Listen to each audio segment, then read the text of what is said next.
Come very close. I want everybody up here for this first part of the ceremony. Everything is ceremonial. Where are you, Lynn, too? I want you up here. Gaz, come up here. Forget about the bloody 3CR stickers. Now, Oscar is filming this, so we'll have a permanent record, because I had a dream I was going to join my parents sooner than later, and I thought, why not use the knowledge? And a nice human being is paying for Oscar to be here to record this, so that's good. Now it'll be in 3 parts.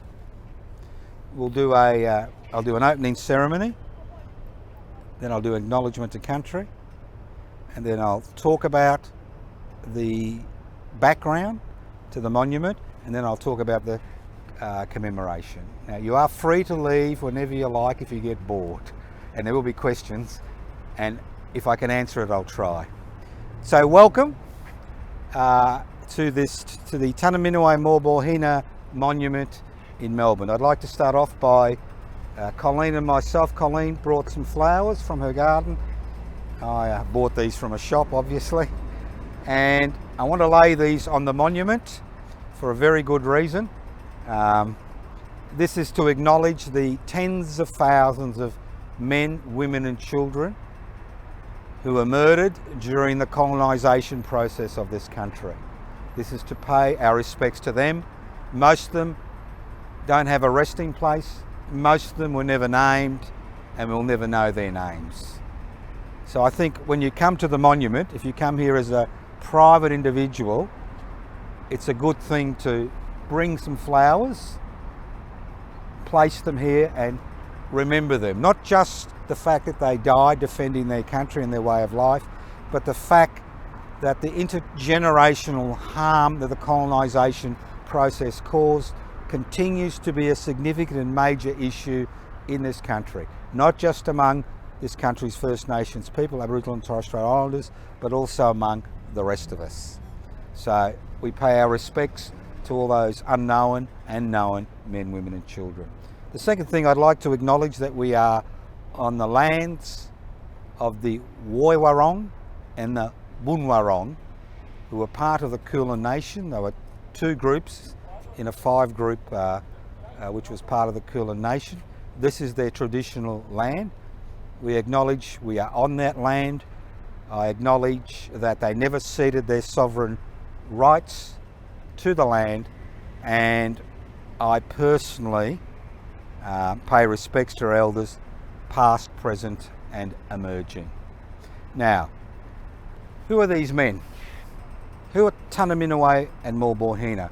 What's this postmodern contraption got to do with us in 2023? What's it got to do with Australia? What's it got to do with us as individuals and members of this community? Well, in 1802, a convict settlement was established at Sorrento in Victoria to forestall the French from coming here. Unfortunately, Lieutenant Collins, who Collins Street is named, this city's major street, who's Lieutenant Collins picked a site where there was no fresh water, and within 6 months the 500 convicts and guards were in a particularly difficult state. And apart from William Buckley, who escaped, and I encourage you to look at the memoirs of William Buckley. They give an extraordinary insight into how the people lived here before colonisation, an extraordinary insight. Now, poor old William had a checkered career. Not only was he a convict, and he spent 35 years, I think, was with the Wurrung. What happened is, when Batman colonised this area, he assisted Batman, and he eventually went back to Tasmania. He fell off a dray in a drunken state, broke his skull and died. But before he did that, he wrote a brilliant, he didn't, but a ghostwriter wrote a brilliant account of life in traditional Aboriginal society in Victoria, because by the time he had wives, children, and he was also considered, by the end of the 35 years, he was a senior member of the Wafurong and his clan. So what's Lieutenant Collins in a failed settlement at Dramana got to do? Well, what happened is, because remember the English were shit scared of the French because of the French Revolution, and they heard they were going to colonise Tasmania. So Lieutenant Collins was sent to Hobart to establish a settlement with the people that were here, the failed settlement here. And that began, I think, in 1803. Now, the people who lived in Tasmania, the Palawa, had been there maybe 20, maybe 30,000 years. And we think there were about between 10 and 15,000 Palawa.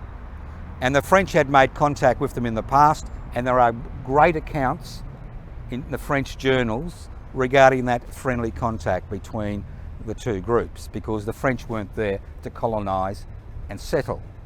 They were there basically, I think, to see what was going on in terms of natural resources. So in 1803, when the colony was established in Hobart, began a 33-year war. A real war.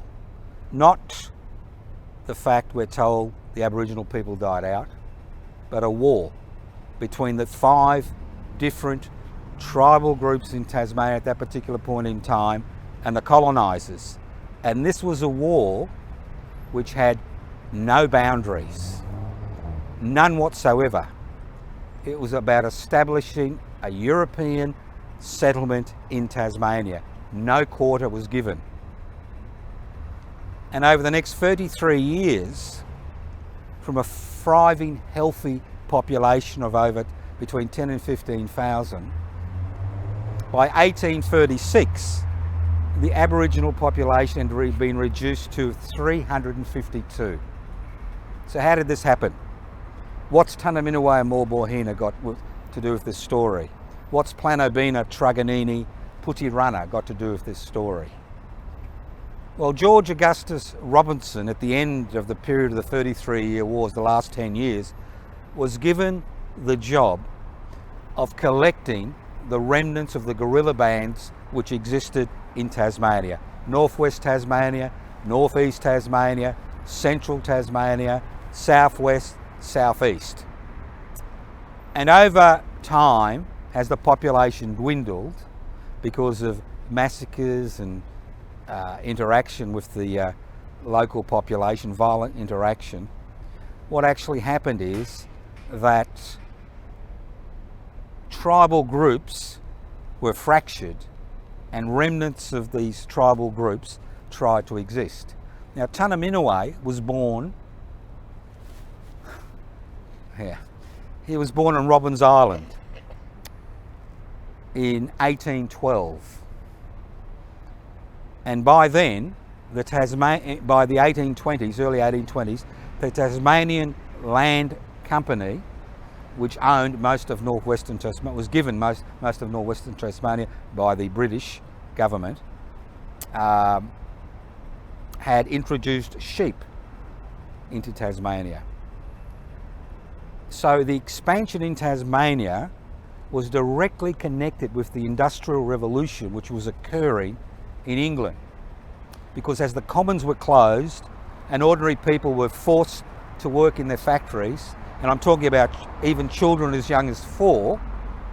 If you look at the legislation in the 1830s, as far as what we call the satanic woolen mills are concerned, if you were a child and you were absconded from your work, you were put in leg irons. If you fell asleep during your 12-hour shift and you basically would sleep in the factory, you were doused with cold water. If you refused to work, you're imprisoned. So we've got to understand that capitalism isn't a fragmented type of economic structure which is rooted in one particular geographical situation. So the dispossession of this country's First Nations people was intrinsically linked to the expansion of the woolen industry and sheep, intrinsically linked. So in 1827, there was a violent interaction between employees of the company, the Tasmania Land Company, which resulted in the death of one Aboriginal man and the wounding of 2 of the employees. A few months later, what was left of the northwestern tribes drove a mob of sheep over a cliff.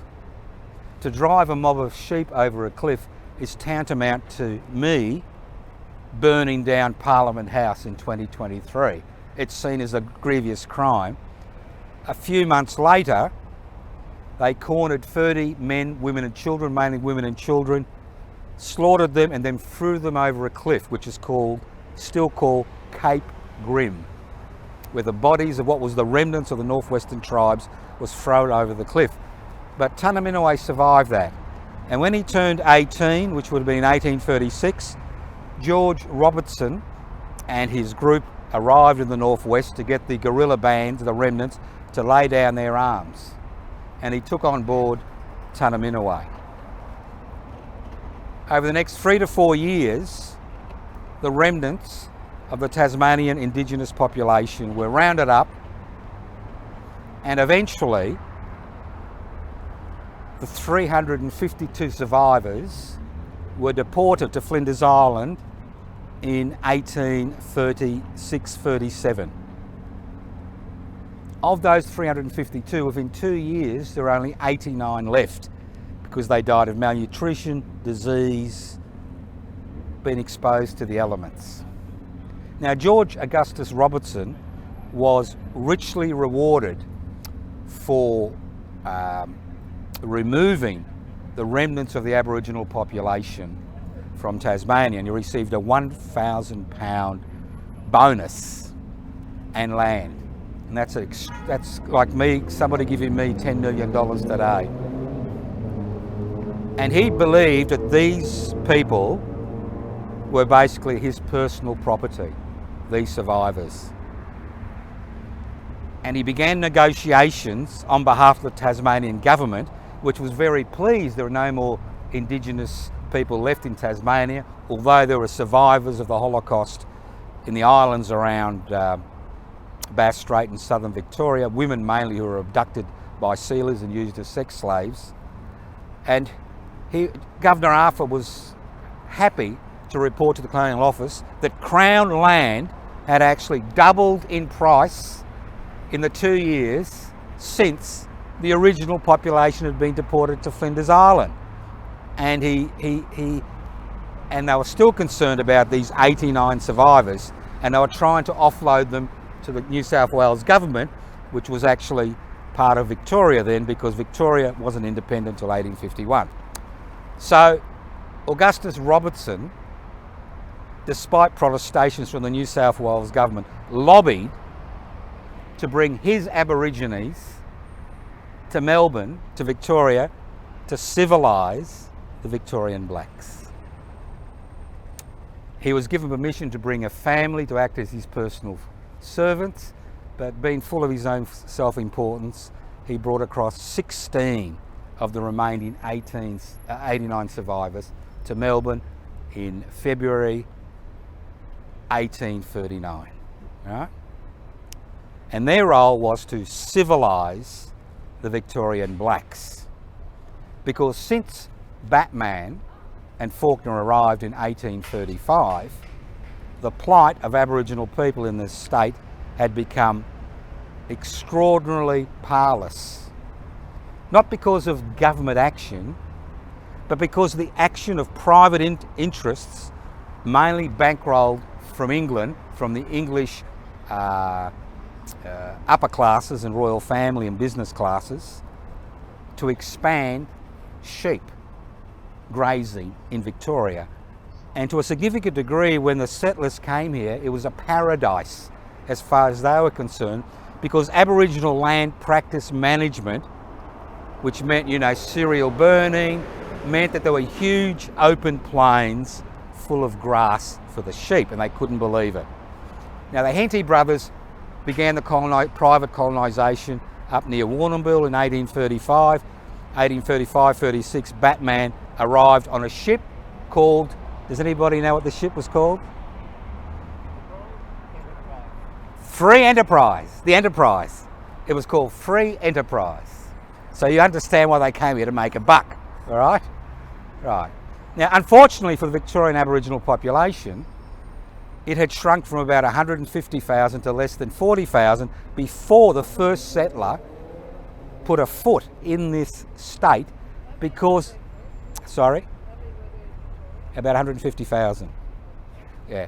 But most of them, at least 60 to 70%, had died before a foot was set on this state by the colonisers because of imported disease which came down from New South Wales. Smallpox, measles, whooping cough, things which people were not used to. So the people that were here, left here, were in basically a difficult state because many of their kinship relationships had broken down because of the number of deaths. They were not in a position to protect their lands. And when George Augustus Robertson came to Melbourne, the town of Melbourne, which had about 8,000 inhabitants by then, was surrounded by a ring of Aboriginal people who were basically dying of starvation, venereal disease, smallpox, typhus. And this is a man who'd seen the worst of Tasmania, and he wrote in his journal he had never seen so much wretchedness in his life. Now you've got to remember that between 1835 and 1839, when the 16 Tasmanians arrived here with George Robertson, that there'd been a secret, undeclared frontier war fought in a manner which makes the wars we fight today seem as, you know, gentlemen and ladies' affairs, you know. Smallpox encrusted blankets, poison flour, people hacked to death, bodies burnt, all for the expansion of the sheep industry. And by the mid 1840s, 700 squatters, and squatters weren't poor people in those days, there were people who just took land. 700 squatters control the whole of Victoria. And they use convict labour and ex-convict labour to grow sheep, to send wool to England, to go to the to feed the Industrial Revolution, using the blood not only of their own people in England, but the blood, sweat and tears of this country's First Nations people. So between 1835 and 1839, there was a huge number of massacres in Victoria. Some recorded, most not recorded. But in 1838, the atrocities had become to such a level that the an English parliamentary committee made recommendations about looking after the remnants of this colonisation process. And in 1838, 7 convicts who were assigned men to squatters in New South Wales were involved in the Mile Creek massacre, where about 30 Aboriginal women and children were hacked to death by swords and then their bodies burnt. Now when they went to trial in 1839, late 1838, they were acquitted. But the English Parliament demanded that they restand trial. They restood trial, were convicted, and they were hung. Now the pity is, this is the 7 convicts. Their masters, the squatters, were charged with nothing. They were only carrying out orders they were being given to clearing the land in the most brutal fashion. But the Mile Creek massacre and the ensuing hanging of these convicts created consternation in Victoria, because now you couldn't openly kill Aboriginal people.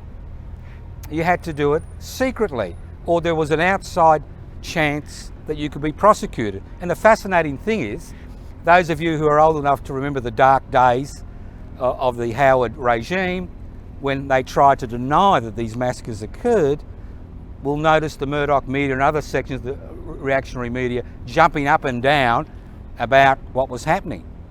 Well, if you look at the newspapers of that particular period, and some were handwritten, the Port Phillip Gazette, they were talking about bleeding heart liberals and people who didn't understand the situation and the thing that you needed to get rid of these people in order to make the land profitable. So, Tunnerminnerwait, Maulboyheenner, Planobina, Putirana and Truganini are part of this band. But in 1840, the New South Wales government stops providing rations to the Tasmanians. And George Augustus Robinson was relieved of his legal responsibility to look after them. So they decided, because these were all survivors of the 33-year war, they had seen the worst atrocities.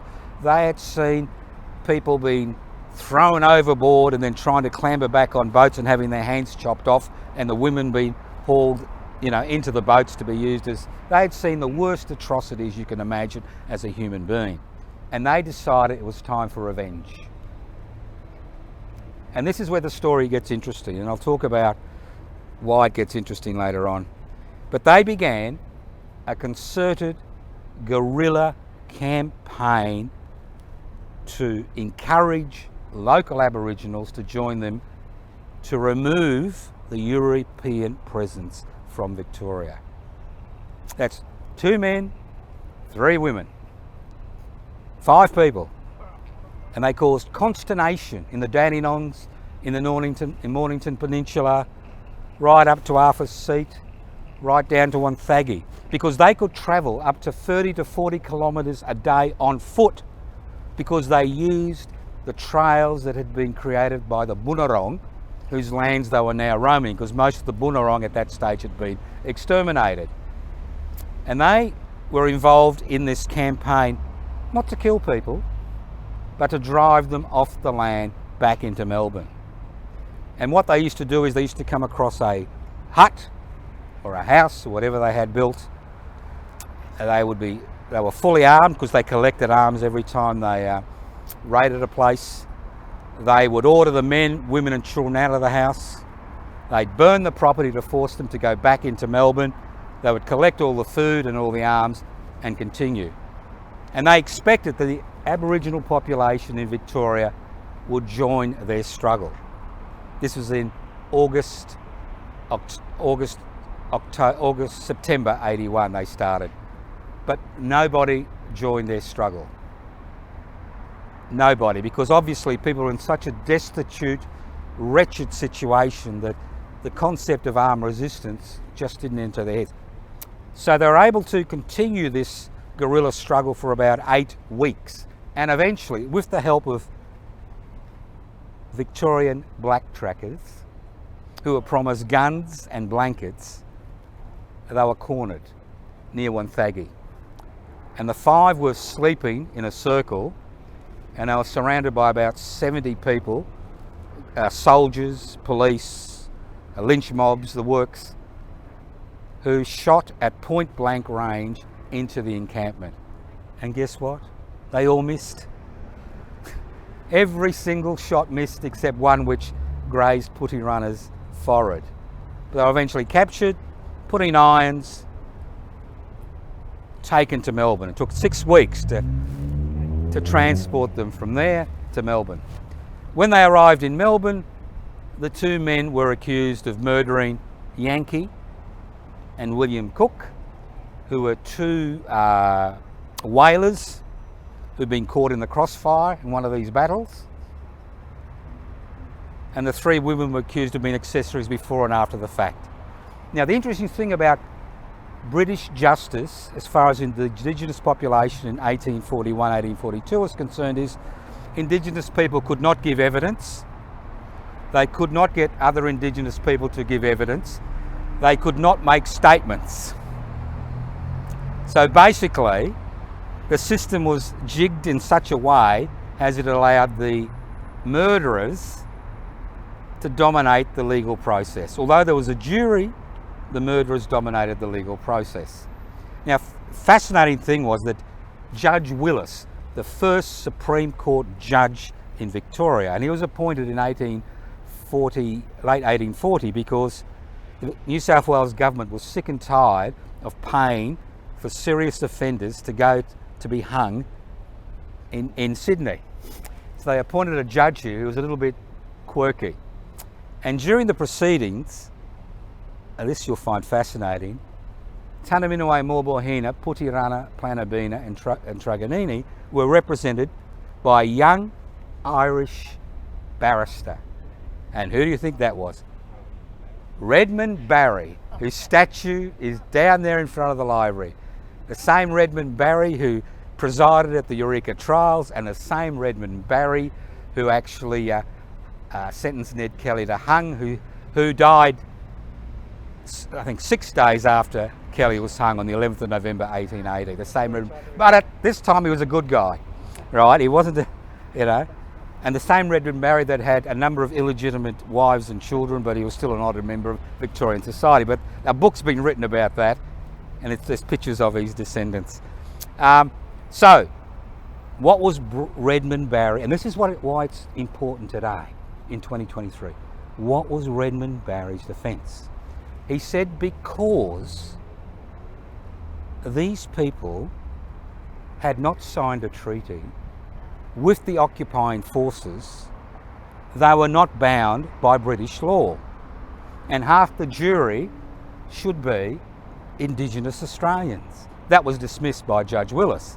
But interestingly, the year before, there was a riot in the black encampment, and a black man called Bon Bon had been accused of murdering another black man, and he was brought before Judge Willis in trial, and Judge Willis refused to try him for one. He said, I cannot try this man because we have occupied their lands, there is no treaty, there is no legal basis for me to try this man. And he set him free.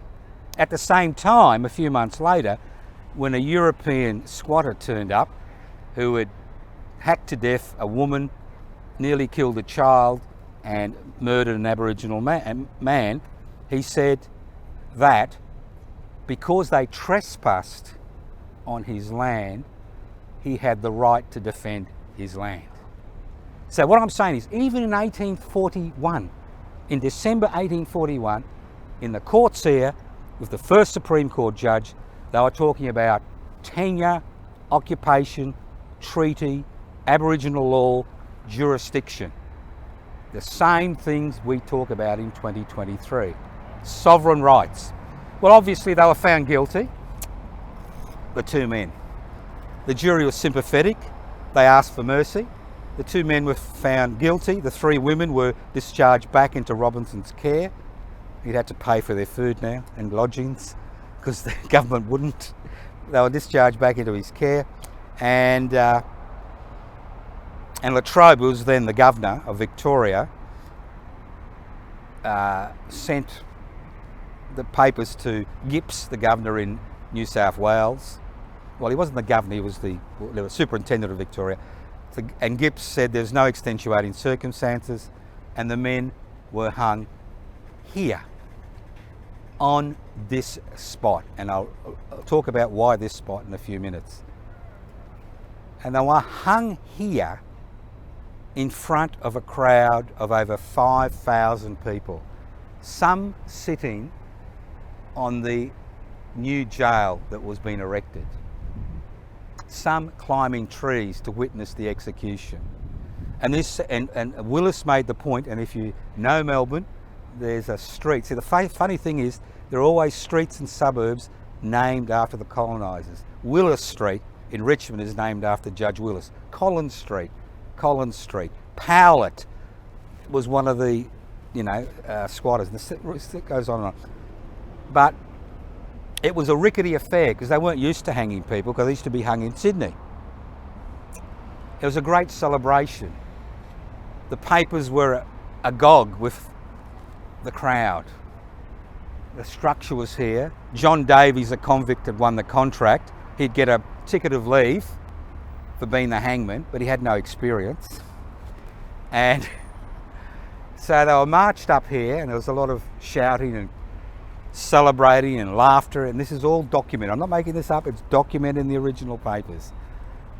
And they eventually get here, but they had their hands tied behind their backs and they had chains around their ankles. So they have to be pushed up the ladder and use their chins and elbows to get up to the scaffold. Now, if those of you are familiar with public executions, there's always a clergyman looking after the souls of those that are going to be executed. And the clergyman was there, and there is a secret sign. And when the clergyman says, in the midst of life there is death, you pull the trapdoor. They pull the trapdoor, and both men didn't come down the whole way. They were suffocating to death. And the crowd fell silent and then got angry with the executioner, who just looked. He didn't know what to do. So a gentleman from the crowd came over and kicked out a piece of timber, and Tunnerminnerwait had his neck broken and died instantly. But Maulboyheenner was slowly strangled to death over a 30-minute period on this very spot. Then their bodies were taken to what I believe, and a few other people believe, is their, no, we think, not believe, I don't believe in belief, how do you like that? But we think their last resting site, and I'll talk about that in a few minutes. So this is a great story. This is a story of resistance, struggle, love. Tunnerminnerwait and Maulboyheenner were actually married under Christian European law. Maulboyheenner and Truganini were involved in a relationship at that particular point in time. So it's about revenge, it's about humanity, it's about struggle. How many people know stories about the Comanches, you know, and the Apaches, and all these North American tribes, which I've got nothing against, but how many people know about these people? Now, I consider myself to be learned in radical history. I had no idea that these people existed till 2003, when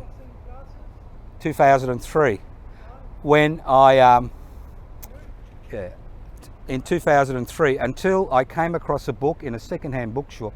At that stage, I was doing a weekly review of a book in the Anarchist Age Weekly Review.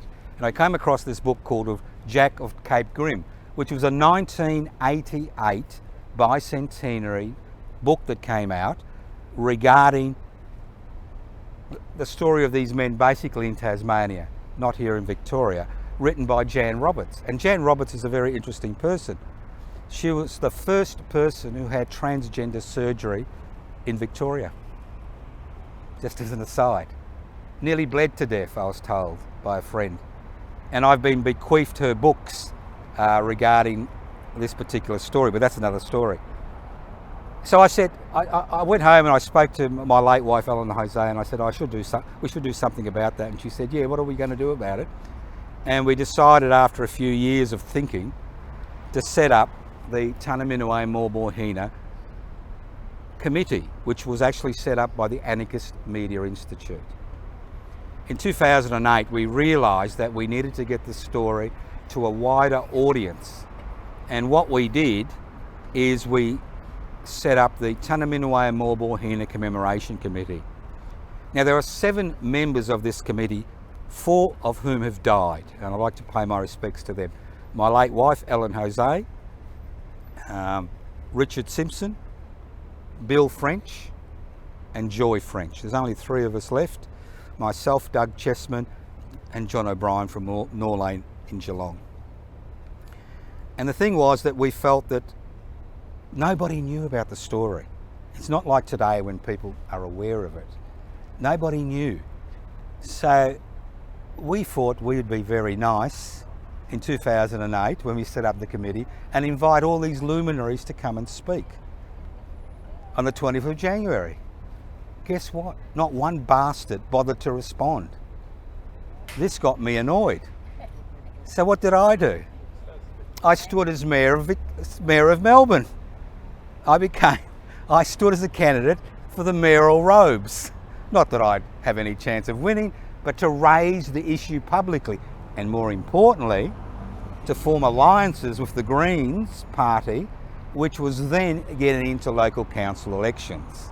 And at that particular time, Kathy Oak was elected, and through her, and over a number of years of badgering, protests, harassing the discredited Mayor, Mr. Doyle, and after investigations, committees been sent to Tasmania, the list went on, resistance from Aboriginal organisations, because these weren't local people, you know, it just went on. We were actually able, through, and I stood in 2012 as Mayor, again to reinforce the campaign. And what actually happened is in 2016, after an Australia-wide competition, this monument was selected by the Melbourne City Council because they paid for it, and it was set up. But we had 4 demands. The first thing we wanted and we demanded is that we recognise the 5 participants by their traditional names.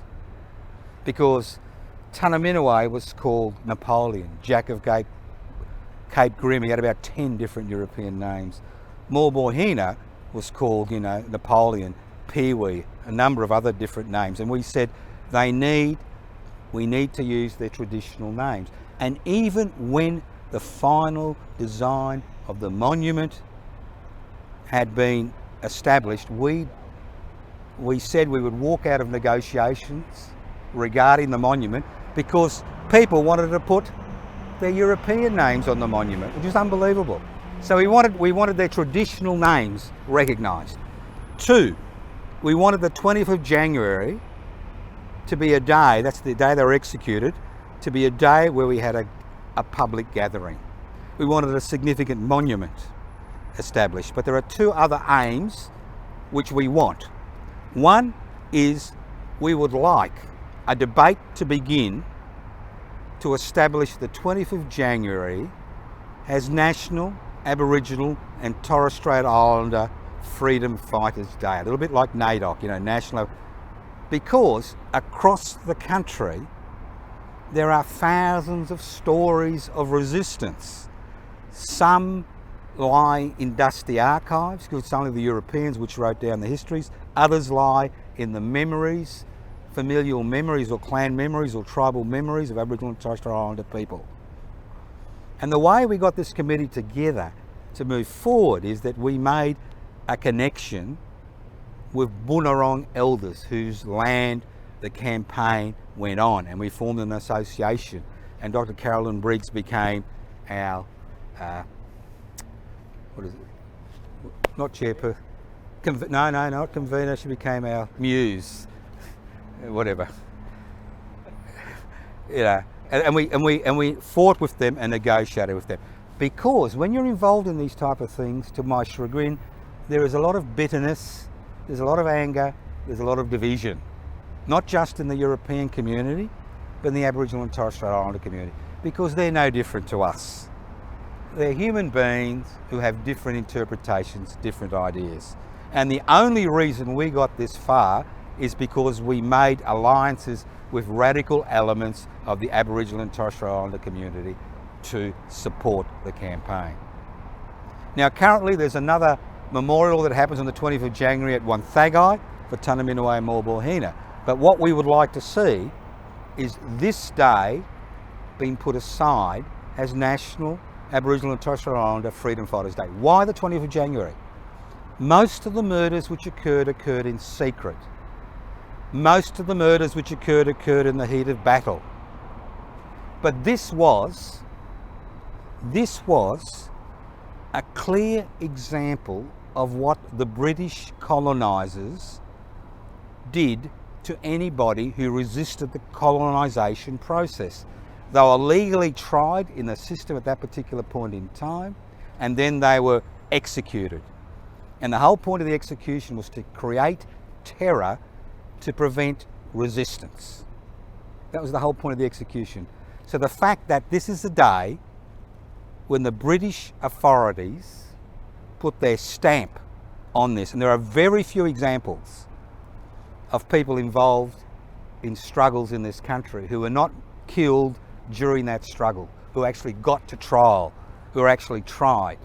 So that's the reason we want to use the 20th of January as a rallying day.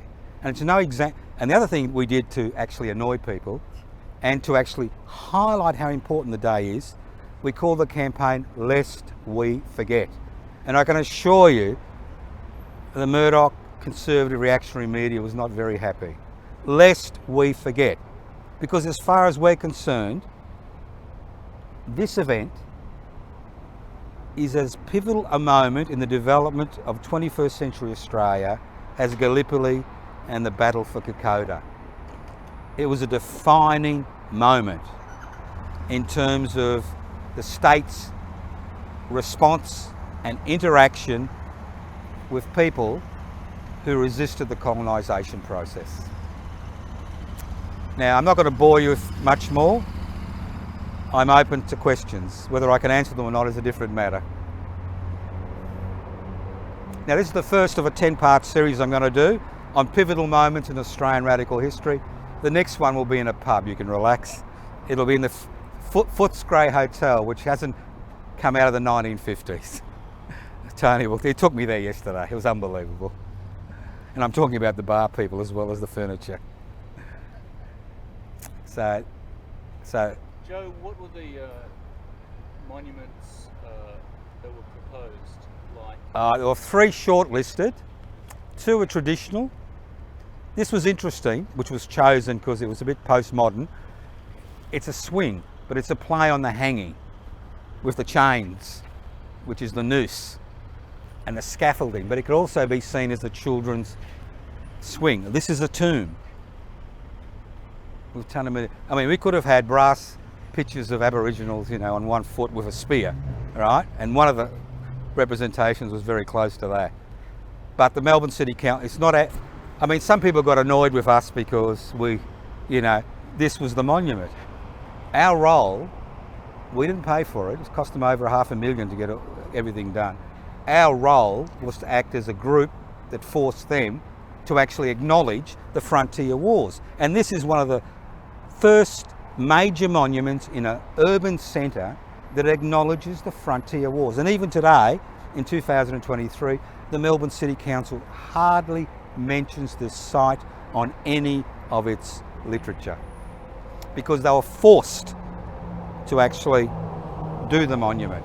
And after, you'll find this is very funny, after this happened, Doyle was so pissed off that he set up a monuments committee, and that every new application would have to go through the monument committee before it could be considered by council. And that's what we have today. And that's what we have today, to prevent grassroots movement from putting pressure on the council.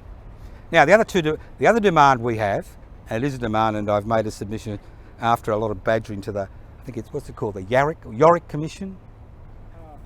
Yorick, the Truth and Justice Commission at the minute, regarding their bodies. Now, there were 6 public executions in Victoria in 1842, and then they stopped public executions and did them in there because they were a bit concerned about the riotous behaviour of the people gathered to watch the public executions. There were 3 Aboriginal men executed on this spot, on this very spot, and they were Tunnerminnerwait Maulboyheenner and a man called Agaputra from Port Fairy, and that's a fascinating story. There are also 3 bushrangers executed, the 3 of them at once. It's like a story. There was an Englishman, there was an Irishman, and there was an American. It's true. There was Ellison, and there was Fogarty. And we believe, no, we know, we think their bodies are buried in the Queen Victoria Market, and we think we know the spot because there's this old ditty in Melbourne folklore that when people went past the cemetery, because you remember the Queen Victoria Market was the second cemetery, first one Flagstaff Gardens and then there, that they would hear clapsticks late at night and Irish jigs, because those 6 men are buried at the end of the wall which divides the old market from the new market. Now we've been asking, with Bunurong permission, we have been asking for an ultrasound examination of the area for years with no response. There's no, and then to clarify, because the thing is, if there is, their bodies are there, big problems for the council. They're going to have to close a significant section of the market. They're going to have to spend a lot of money digging up the bodies. They're going to have to do DNA testing, like happened with the old prison down at Pentridge, to find out which bodies are which, and they're going to have to repatriate them to Port Fairy, Warrnambool and northwest Tasmania. There's also a strong movement in northwestern Tasmania that recognises Tunnerminnerwait, and those clans and people there haven't forgotten him. It's another story about Maulboyheenner. It's much more difficult. So, any more questions? Did you mention who the winning artist was for this? They're over there. I don't mention them. They're there. It's written on a little document there. Yeah, I don't need to mention them. They're there. They caused me a lot of discomfort amongst a lot of radicals. They said them, and I said it's not our choice. Anything else? Come on.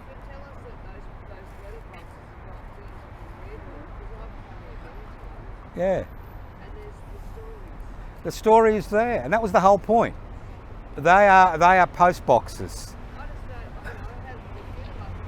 It's a postmodern sculpture. You've got to use your brain, Colleen.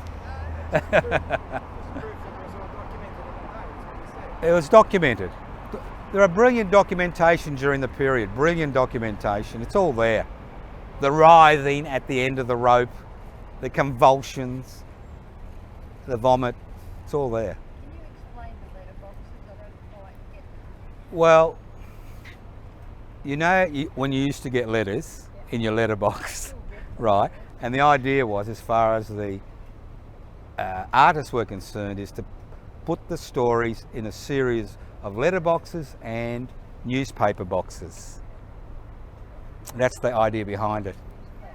So newspaper, you remember the old newspaper stands? You'd go and get your, and that's what you go in there and you read the story. We even had a dispute at the last minute. They didn't want to use the word freedom fighters, and this was the Aboriginal section, believe it or not, as well as some of the Europeans. And we said, if you don't use that word, we are not going to support the monument. It was just unbelievable. The hurdles you had to jump through. Unbelievable. In Melbourne, yeah. But again, see, they've got nobody to speak for them. Their relatives are in Tasmania. We couldn't actually find any descendants of either of these people, although the Melbourne City Council did extensive research to find descendants. So they are not on their traditional lands. There is nobody here to fight for them, to remember them.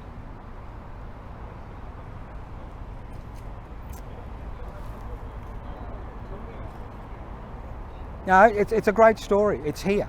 It'll be here in 100 years. We'll all be dead and it'll still be here. So what can you do, Joe, to get onto the bodies and X-raying with Well, I'd like to see people, the first thing I'd like to see people do is move to actually get the Melbourne City Council to incorporate this monument in a lot of its literature and material, to encourage tourists to come here, to encourage you to sit here, reflect. You can sit on the monument, you can reflect. This is a medicinal garden. These are all traditional plants. This is the exact hanging spot, which is extraordinary how it lasted, because RMIT said this was their property, but it wasn't. We found out it belonged to the Melbourne City Council. This was a little rotunda before it became the monument. There are Indigenous guidebooks to Melbourne. Yeah. They They would have it Indigenous, but the committee would like to see, what's left of the committee, we would like to see it as part of the tourist drive. Like, They go to the old Melbourne jail. They pay money to go in there, good money. Why can't they walk 50 metres in their guide and be told this monument is here? Obviously, it's not monetarised, and that's the thing, isn't it? It doesn't bring in any money. It could if you had a tour. But there are those tours. I'm not sure if it's in it. I think that it is. Just recently the Age did a big article that mentioned a lot of places to visit, and this got a mention. Yeah. But A few weeks ago. Someone reading. yeah, but this is what this is about. People come here to reflect. So I'm saying to you, if you find yourself in the city and you've got a few flowers in your garden, bring them here. We want this to be a living monument, not just something that we come to on the 20th of January. We want you to bring your friends, your family, your enemies, your grandkids, your kids to the monument and explain to them what it's all about. It's about the frontier wars. That's what it's about. Nothing more, nothing less. Where's one of the books we can get? Well, we are, look, I knew you'd ask this question, Gaz. We are in the process of updating our presence on social media, and we'll have a new Facebook page up in the next 2 weeks. It'll have pictures of previous gatherings. It will have the booklet there, which I wrote in 2008, and it'll have another article which I wrote last year. I'll give you a funny example. I was commissioned to write a 10,000 word article. I wasn't paid, but just asked to write a 10,000 word article on the Tunnerminnerwait Maulboyheenner struggle and committee and that, which I dutifully did. And then I got the book today of all days, and guess what? It was pricey down into about 300 words. Unbelievable. And all the relevant, interesting bits were left out. So the thing is, unless we promote the idea, nothing. But with the Facebook page, I'm hoping that it can be used over and over again over the next 10 months to encourage people to come here on the 20th of January. Yeah, but write to your local councillors. Hear it. And if you live somewhere else, find out which group is responsible, which Aboriginal group has got traditional ownership applications. Doesn't mean they've been accepted. Talk to them. Find out who their heroes and heroines were, you know, and see if they're willing, because local councils is the best chance you've got of having something like this erected. I mean, if you look at the introduction to the book I did, I said very clearly, I said, when I was a little kid, I would look at all these monuments of soldiers, you know, all over Australia, thousands of them, and I understand why. Because out of a population of 5 million, 62 million young men, mainly men, were sacrificed on the European killing fields, fighting other people's wars. And on the Gallipoli, on the 25th of April, we acknowledge that fact and pay our respects. But what day is allocated to the tens of thousands who paid the ultimate price for defending their lands, their culture, their language, their relationships, their dreaming, their ideas? Nothing. And that's why we need a day like the 20th of January, which to me is a perfect day, because then there's no minimal conflict between different groups about what the day should be, because it's a day where the British colonial authorities stated categorically, legally, this is what happens if you resist colonisation. See, they weren't treated as prisoners of war, they were treated as common criminals. They were prisoners of war. They lost, but they were still prisoners of war. They weren't common criminals.